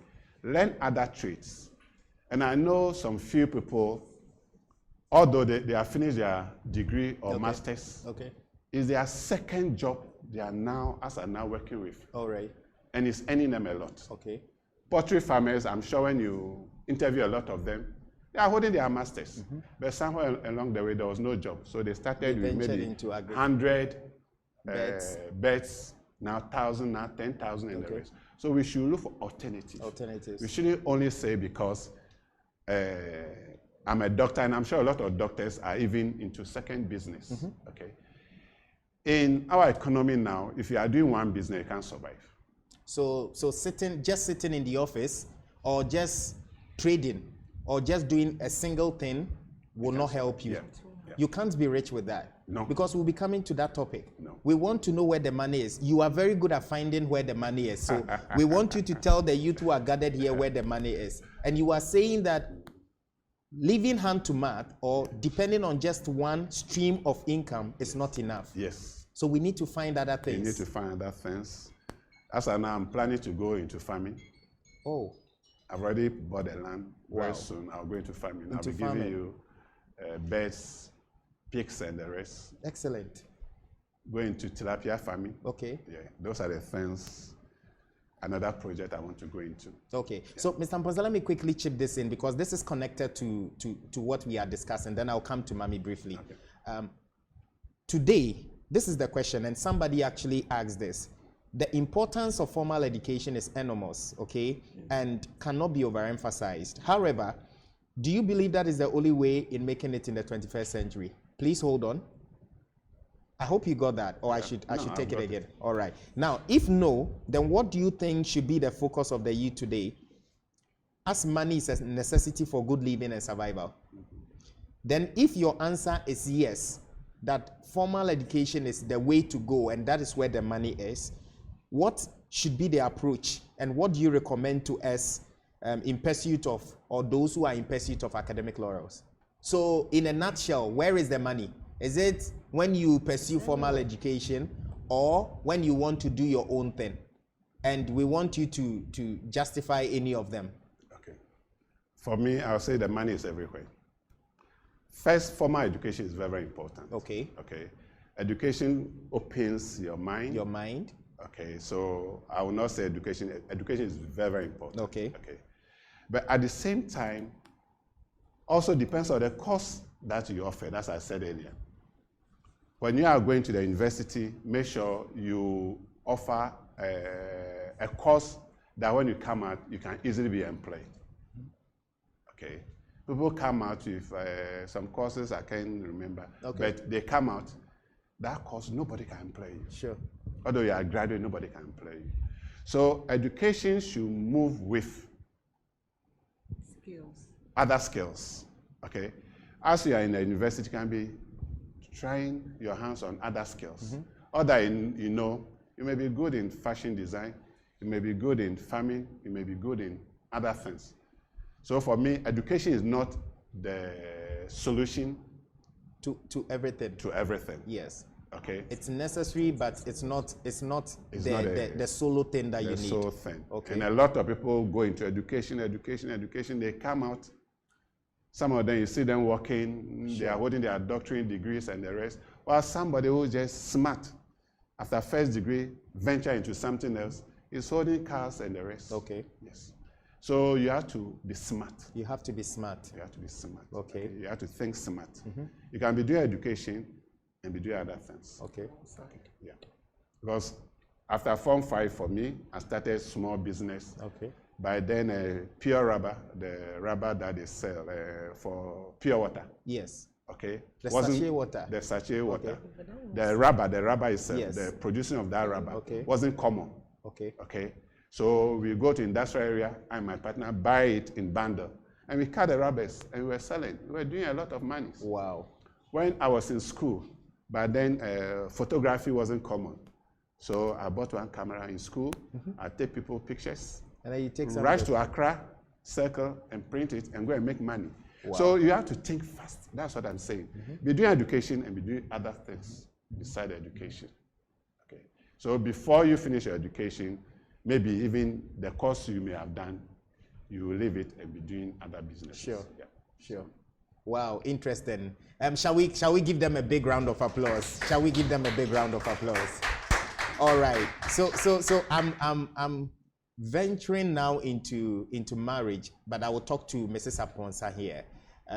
Mami, so with the influx of Western culture on us today, right? We have a lot of things that are circulating or running around on social media. We have a lot of pressure on the youth today, right? People are scared to get married. We believe that you didn't get married to a rich, wealthy William Amponsa. You decided through your mathematics lessons that he was your beloved, and then you decided and accepted at Labadi Beach. Yes, I remember that. Yes. So what advice do you have for the youth of today, especially those who are a bit scared to venture into marriage because they are uncertain? Yesterday, I was having a discussion with a friend of mine, and you know what she was telling me? She was telling me that the young men that are coming, honestly, they are not interested in you, they are interested in something else. Then they keep telling you that they are not ready because they are calculating the rent, they are calculating how they are going to take care of you. And she mentioned a number of things, right? I talked to guys, and they are also telling me that the young ladies are also looking at well-to-do men. So what advice do you have for us today? Okay, so what I'll say is, what we are seeing on social media these days, I would advise our ladies to ignore some of them, because some of them are not real. And even if they are real, you ask yourself, after this wedding, what happens next? Okay, I can give a typical example. Our marriage, for instance, we didn't print any card.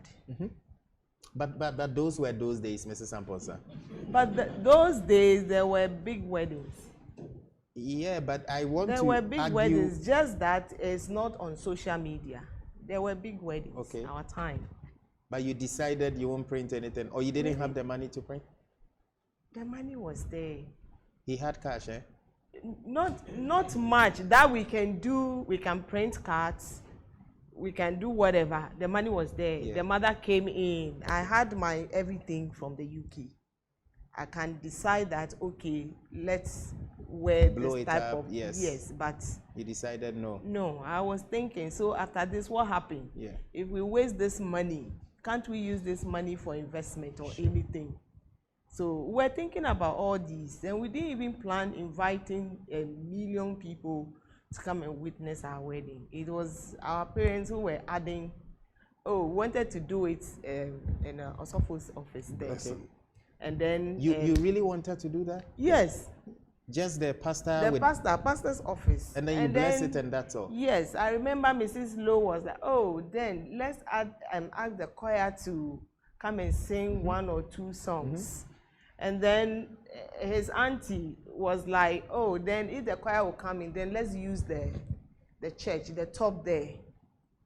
And then my mother also came in. Okay, in that case, then let's invite one or two people, family members. And they kept adding. We didn't print cards. That day, the place was full. We didn't invite any. Yeah. Sure. So, like, they came willingly, people who knew us. Yeah.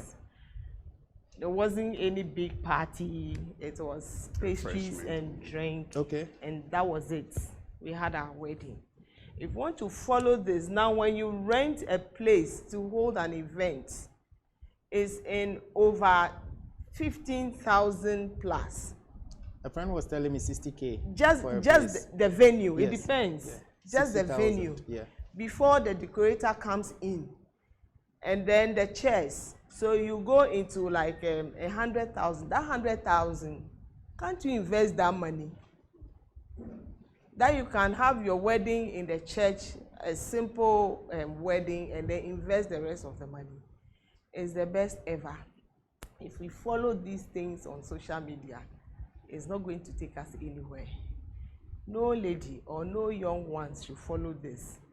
But if you happen to have to meet a man, for instance, meet Dangote's son. Yeah. The money is there. You should feel free. That one, feel free. Feel free. Feel free and bend small, but because we'll come back. You are now coming up, okay, as a young lady.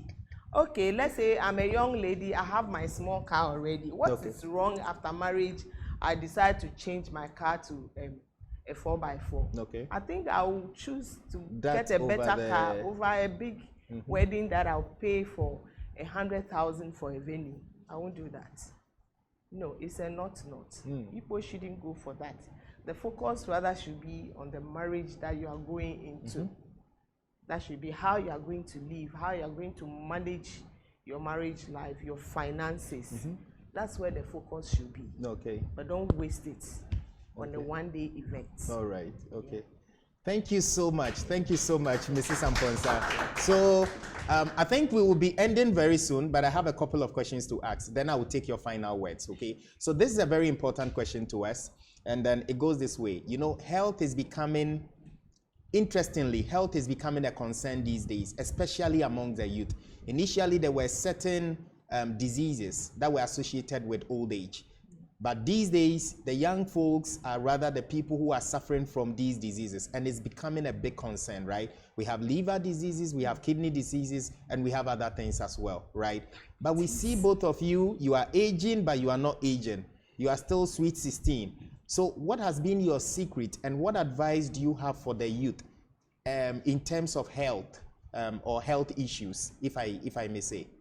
Let me start with Daddy, and then Mommy will come in, because you do majority, or you supervise. I wouldn't say she does, because it's possible that Daddy does some of the cooking as well. So you do the cooking, but you also supervise majority of the cooking. So let me say you play a supervisory role over there. So Mr. Amponsa, what has been the secret? One, you have to make sure you do your yearly checkup. A lot of the time you say you are young, so you're okay, you don't do checkup. You should make sure at least once in a year, you burn no more than 400 Ghana cedis to go and do general checkup, where they'll check your blood pressure, liver, everything, okay? Men, they'll check your prostate. So it's very, very important. We forgo this and say there's no money. Now, when you fall sick, you burn more than that. Sure.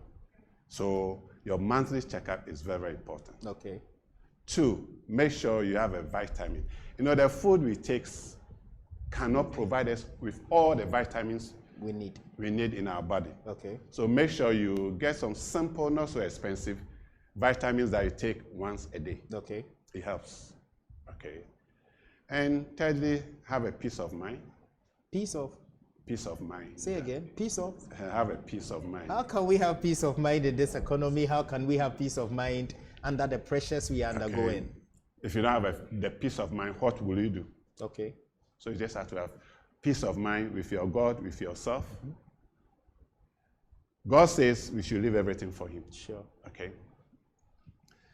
So at times when I'm a private businessman, I have almost 50 workers.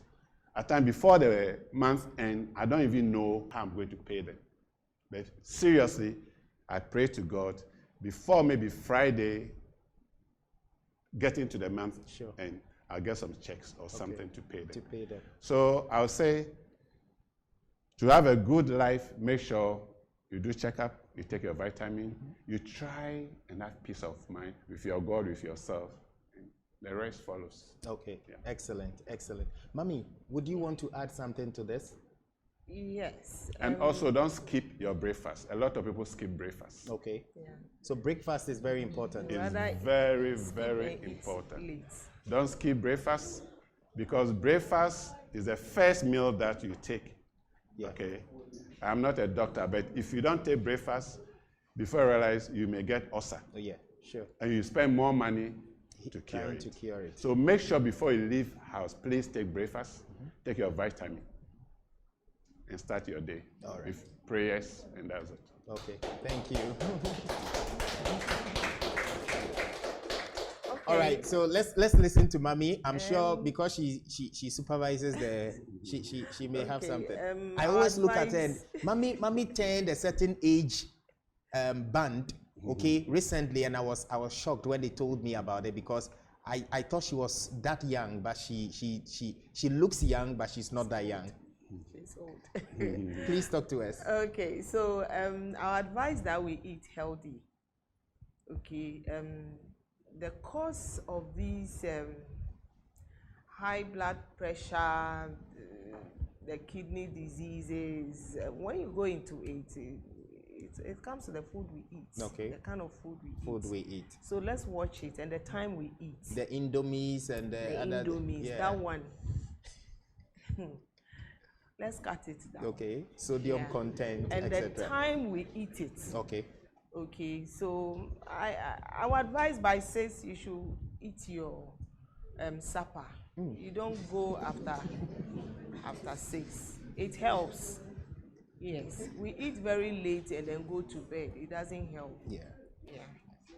That's my piece of advice on food. All right. So I want Mommy to quickly add her final words, especially to our women, our ladies. What do you have to say to them?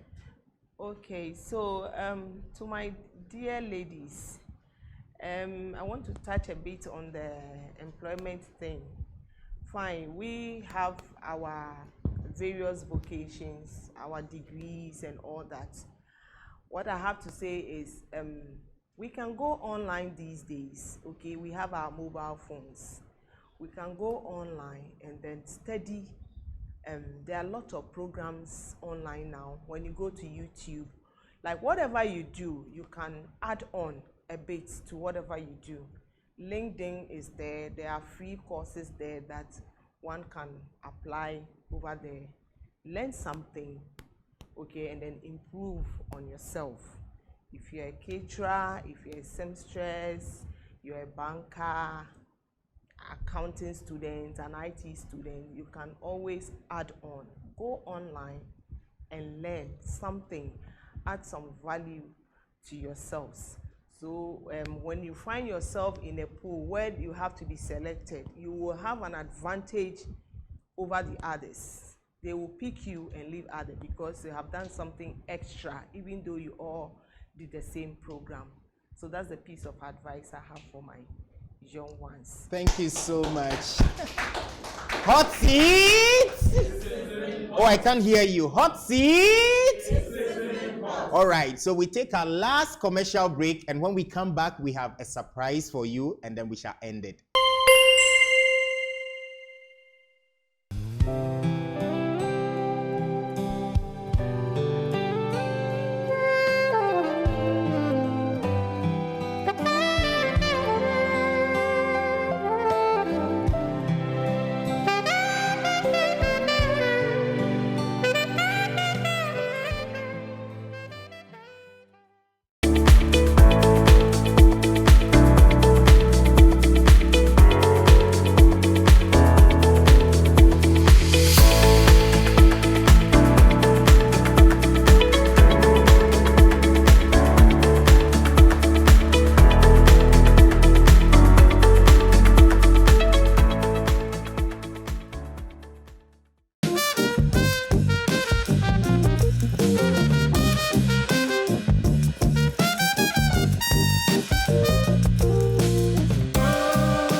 It's CP 2022.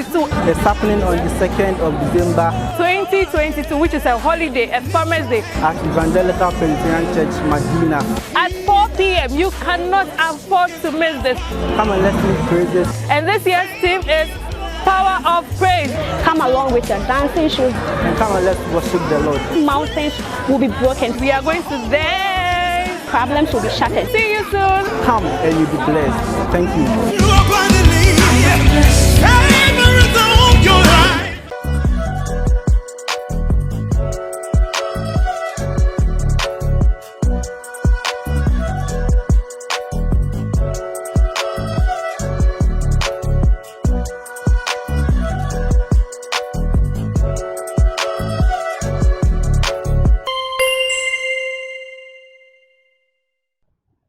All right, so welcome back, my wonderful audience. It's been hot seat.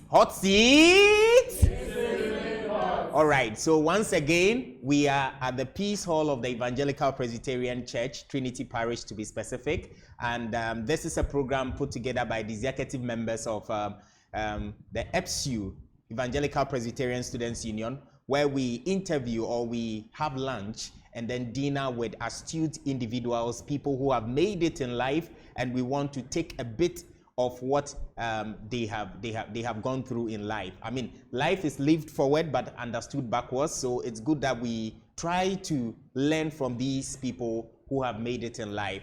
And the host, or we are actually hosting Mr. and Mrs. Amponsan over here, and they've been a wonderful couple so far.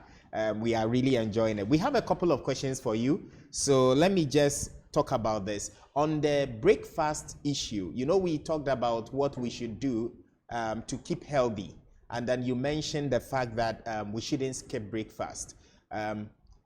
This has to do with both breakfast and then dinner. For instance, if you are working in an environment that is fast-paced, you know the traffic situation in Accra, so usually you have to leave home very early. Right? You get to work and the work is waiting for you to commence as soon as possible. Okay, so there are times when you would forget, or it may not be deliberate, but you wouldn't be able to take breakfast on time. The same thing applies to dinner, especially. By the time you get home, I mean, it's late. You have to commute through traffic. If you have to trek, I mean, it's going to take you a distance before you get home. So the question is, what should you do in such instances? Are there some quick wins here and there? Mommy, you would help us out here. Okay, typical example, what you just said is just me. Okay. So what I do is I prepare my breakfast in the morning. When I'm going, I take it with me. Okay. So wherever there's traffic, You start eating. So people know me that this woman, she always eats in her car. Because when I get to the office, I will not get a chance to eat. Yes, I'll skip my breakfast. And then my lunch, I eat into like 3 to 4. But mommy, let me just chip this in there. It means your breakfast is not like the king K or the akple, the bankus, right? Maybe you're having something like cocoa or tea. All right. It's cocoa or tea. Or tea, all right, maybe okay. with my sandwich or whatever. Sure. So that's what I do. So the principle is at least taking something good. Taking something. Something. Don't leave the stomach empty. It shouldn't be empty. Okay. If not, then some warm water first thing in the morning. In the morning. All right. That one should go first. Okay. So when you get to the office, but if you are not driving, it means you have to make time when you get to the office. And take eat. something. Yes. Before you start to work. Or you go early, take your breakfast before you start to work. Okay, excellent. It's very important. Right. And I don't take lunch, so I eat a bit late. Let's say by 3 o'clock. Okay, 3 p.m. 3 to 4, I'm done. When I eat, then that's it. Wow. Wow. You don't eat again after that? There are some people who cannot. So eating around 3, 4 p.m. So if you want to eat in the evening, then it should be something light. Okay. Sometimes I get home, my people, they prepare something they are eating, fried yam. Yes. Well, I will take some 2 pieces. All right. Or if I have fruit juice in there, I'll take it. That is made by ourselves. Okay. Yes, you have to take that one. All right. Or maybe if you have salad, vegetables, you take it. You take it. Yeah. All right. Excellent. That's excellent. for the adult ones, but the young ones in the house, as for them, I can't speak for them. Interesting. So this question again comes to you, Mrs. Samponsa. Mrs. Samponsa, it seems you've had your sessions a lot because these questions are all directed to her. Interestingly, so what did you see in him? Okay, what at all did you see in him that made you accept?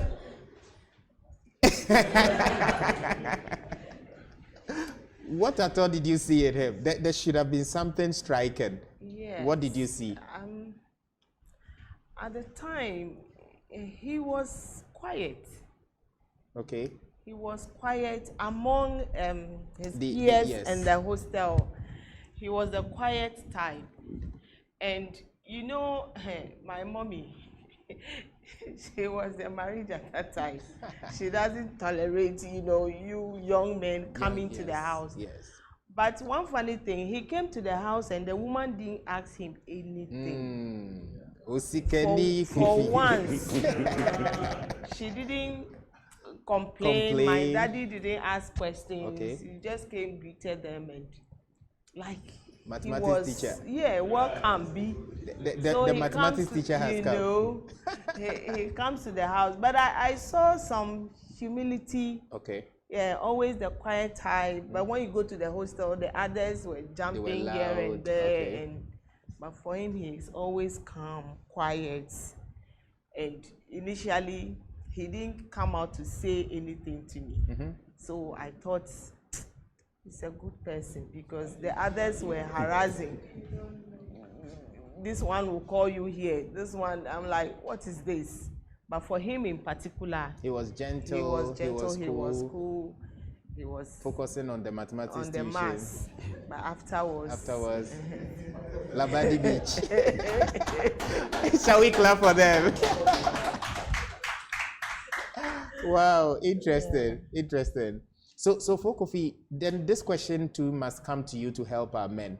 What at all did you see in her? I mean, you saw somebody who was selling by the roadside, frying potatoes. This day and age, will you really be interested in such a person? What at all did you see? You saw somebody who was struggling with mathematics, so potentially maybe she was bad in school. So what did you see in her that made you decide? Or was it when you started teaching her and then you got to know her better? No. As I said earlier, the first time I set my eye on her, I just fell in love with her. Wow. First time. Wow. So the question is, was it the beauty? Was it what? Getting to know her better even make me fall more, because she was a hard-working lady. Wow. Okay. Yes. There's a pretty lady selling potatoes. Yes. Since they sell charcoal, they do other things. She was into that also. And she's always into it. And she's serious with her business. Okay? Yes. Don't go for a lady only with a beauty, but go for a partner that will help you. Okay. And looking at her, I know she will always help me when I marry her. Okay. Yes. Okay. That's what I Interesting. apart from the beauty. Wow. Interesting. Thank you so much for that. I think now you've brought out the real deal. Yeah. Apart from the beauty, you need to go a step further to look out for a helper. You need a partner that will help you. Yes. Because not when God that created will paint her them, fingers and sit down. Okay. Hello, darling. No, you need somebody who will help down to the earth. Okay. And help you. And you saw that in her. I saw that in her. Okay. And since then, I never regret it. Okay. She's the type to cut in. Although when you marry, you should have a partner who should be truthful. Okay. She come when they pay her salary. She comes to me, dear. They have paid me salary. They are giving me bonus. What should we do with it? Okay. And she will declare all. Okay. Then I will say, okay, what do you need to do? Do this, do save the rest. Not that I want the money. Okay. But she always declares to me. You don't demand for it. No, I'll not demand for it. Okay. Yeah, I'll rather ask her to save it. To save it. Or if she decides that, hey, Charlie, get some thousand, I say, fine, thank you. All right. But she's always truthful to me, open. Open, yes. So you should have a partner who is open. Who is open. Not a partner who will be burden for the parents in hometown you don't even know. Yeah. Or doing something. If you are going to burden for your parents, both of you should do it. Sure. You should agree to do it. Whatever you are going to do, both of you should agree to do it. Don't secretly listen to your parents. Don't forget, they'll be leaving you very soon. Mm-hmm. It's your partner you are going to spend the rest of your most definitely lifetime with. So it's better both of you become truthful to each other. Mm-hmm. And all those things, all qualities, she has those qualities. She has all those qualities. Thank you so much. Mrs. Amponsa, the last question comes to you. In your marriage life, has there been any time when you've had regrets? Looking through your time with Mr. Amponsa, have you ever had a cause to have any regrets? I mean, as we said, it's always not been rosy throughout. So has it ever happened? And if it's ever happened, how did you get out of it? How did you come out of it? There have been problems, but I never saw it as regrets. Okay. Yeah, that I regretted coming to this house or no. But there were problems. Okay. Yeah. As it is synonymous with every marriage or relationship. Yes, there were problems, and yes. we solve it there and there. You solve it there and then. We solve it. Wow, interesting. Yeah. Sometimes you realize that one person wants to,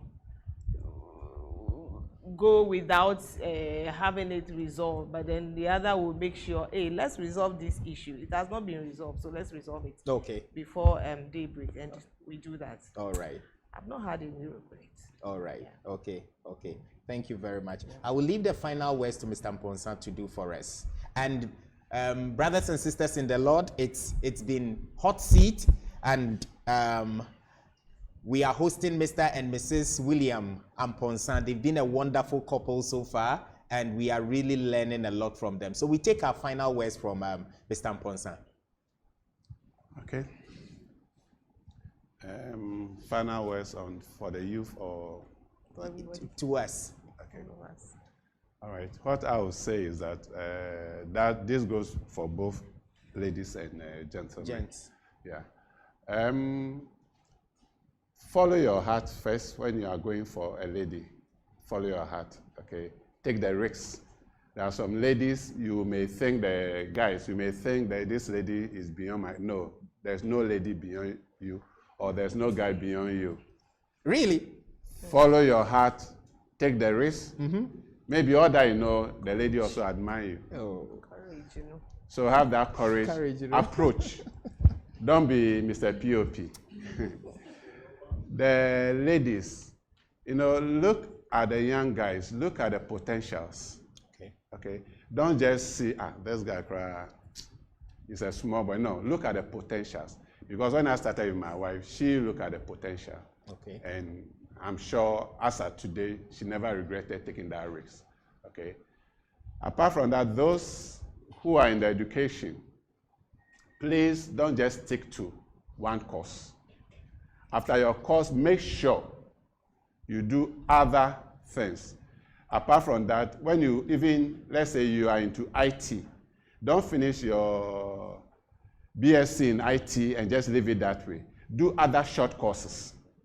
Because for us, when we want to employ, we don't look at, because everybody is having a degree. But what differs the person from that degree is that the short courses he has done. Maybe the person, although I've done IT, I'm just using IT as one, that is the third time, has done a degree in IT, but he has done some short course, maybe at GIMPA, database. He has done some hardware with IPMC. And he has those small certificates. So now if you go for employment, we will look at first, all of you have degree. Second, what is different from candidate A, B, C, D? And that's where we look at the short courses. So I will encourage you, do short courses. Don't just do the degree or the master's and end there. Apart from that, I'll just say thanks for hosting and my wife this Sunday evening. We enjoy your company, and we are always ready anytime the youth callers will respond to their call. Thank you. Thank you so much. Thank you so much. All right, so let me also reciprocate and say that we want to say a very big thank you to you on behalf of the executive members and everybody. We want to say a very big thank you to you for availing yourselves outside your very, very busy schedules. You've been able to make it today. We've learned a lot today. I have learned a lot today. So we want to thank you so much for your time. Okay, so brethren, it's been Hot Seat, and my name has always been Elom Victor Kofi Anyomi, and that we've been hosting Mr. and Mrs. William Kofi Amponsa. To this end, this has been the second episode of Hot Seat. Let me say Hot Seat. It's sizzling hot. Let's take it one more time. Hot Seat. It's sizzling hot. All right. So to this end, I say the Lord bless you and keep you. The Lord make his face shine on all of us. The Lord be gracious unto us, and may he lift up the light of his countenance upon us and grant us peace. See you during the next episode of Hot Seat. Thank you very much for your time. Thank you.